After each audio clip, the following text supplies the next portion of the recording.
নমস্কার বন্ধুরা, রান্না ও আড্ডাতে তোমাদের সবাইকে স্বাগত জানিয়ে আমি আমার রেসিপি শুরু করছি। আজ রান্না করব আলু আর বাঁধাকপির চচ্চড়ি। বাঁধাকপির চচ্চড়ি রান্না করার জন্য আমি এখানে এই উপকরণগুলো নিয়েছি। এখানে একটা বাঁধাকপিকে আমি এইভাবে টুকরো করে কেটে নিয়েছি, পাপড়িগুলো ছাড়িয়ে নিয়েছি, ভালো করে ধুয়ে নিয়েছি। আর এখানে দুটো পেঁয়াজকে এভাবে পাপড়িগুলো খুলে নিয়েছি, সবগুলো এভাবে কেটে নিয়েছি। আর এখানে 4-5টা কাঁচা লঙ্কা কুচিয়ে নিয়েছি, একটা রসুনকে কুচিয়ে নিয়েছি, দুটো আলুকে টুকরো করে নিয়েছি, আর দুটো টমেটোকে টুকরো করে নিয়েছি।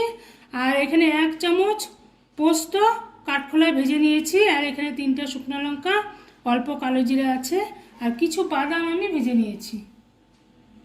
এখন বাঁধাকপিকে আমি ভাপিয়ে নেব। তার জন্য আমি পরিমাণ মতো জল দিয়ে দিচ্ছি। এখন এখানে সামান্য হলুদ দেব, সামান্য লবণ দেব, দিয়ে এখন গ্যাসে বসিয়ে দেব। আমি গ্যাসে বসিয়ে দিচ্ছি, দিয়ে একটু নাড়াচাড়া করে দেব। আমি ঢাকনাটা দিয়ে দেব, হালকা ভাপাবো। ঢাকনাটা তুলে নিলাম। এদিকে কপিটা ভাপানো হয়ে গেছে।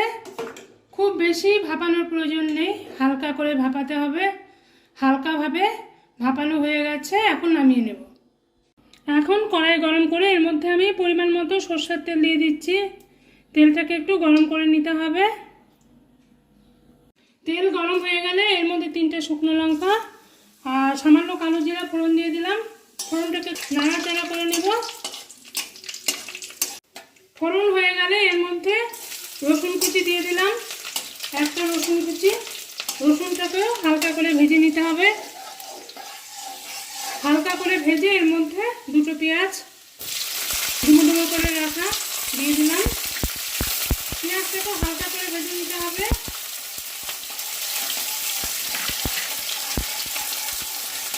এখন এর মধ্যে 4-5টা কাঁচা লঙ্কা কুচি দিয়ে দিলাম। পেঁয়াজ হালকা করে ভেজে এর মধ্যে কেটে রাখা আলুগুলো দিয়ে দিচ্ছি।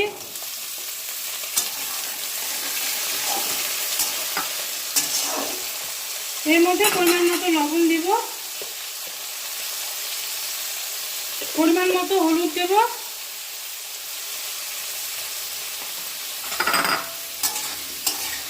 এখন মিডিয়াম আঁচে হালকা করে ভেজে নেব। আমি ঢাকনা চাপা দিয়ে ভাজবো। ঢাকনাটা চাপা দিয়ে দিচ্ছি। কিছুক্ষণ আলুকে ভেজে নেওয়ার পর একটু নাড়াচাড়া করে দেব। এখন এর মধ্যে কেটে রাখা টমেটোগুলো দিয়ে দিচ্ছি। টমেটো দিয়ে আরেকটু আমি ঢাকনা চাপা দিয়ে রান্না করব। আলুটা তাতে সেদ্ধ হয়ে যাবে। কিছুক্ষণ রান্না করার পর ঢাকনাটা তুলে দিচ্ছি। অনেকটা হয়ে গেছে, টমেটো আলু সব সেদ্ধ হয়ে গেছে। এখন এর মধ্যে ভাপিয়ে রাখা বাঁধাকপিগুলো আমি দিয়ে দেব।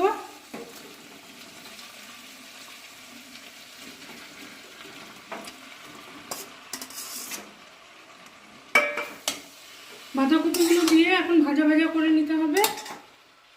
এর মধ্যে ভেজে রাখা বাদামগুলো দিয়ে দিচ্ছি।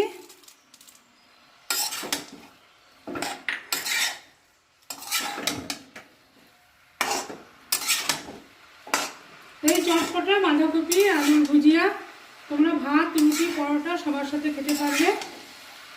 ভীষণ ভালো লাগে। তোমরা অবশ্যই বাড়িতে ট্রাই করবে। আমার এই রেসিপি যদি তোমাদের ভালো লাগে আমার চ্যানেলটিকে সাবস্ক্রাইব করে দিও, আর পাশে থাকা বেল আইকনটি ক্লিক করো, তাহলে আমার নতুন নতুন রান্নার আপডেট তোমাদের কাছে সবার আগে পৌঁছে যাবে। আমি এইভাবে মিডিয়াম আঁচে একটু ভাজা ভাজা করে নেব। কিছুক্ষণ ভেজে নেওয়ার পর এর মধ্যে আমি কাঠখোলা ভেজে রাখা পোস্ত দিয়ে দিচ্ছি।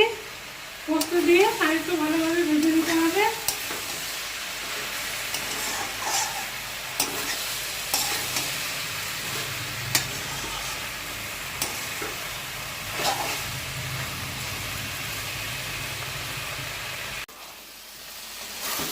কিছুক্ষণ ভেজে নিয়েছি আমি। বাঁধাকপি আলু চচ্চড়ি হয়ে গেছে, এখন আমি নামিয়ে নেব। বন্ধুরা, রান্নাটা হয়ে গেছে।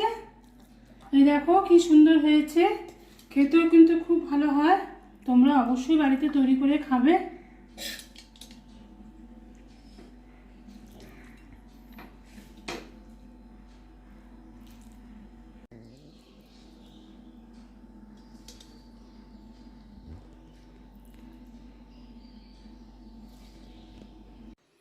বন্ধুরা, বাঁধাকপি আলুর ভুজিয়া খেতে কিন্তু ভীষণ ভালো লাগে।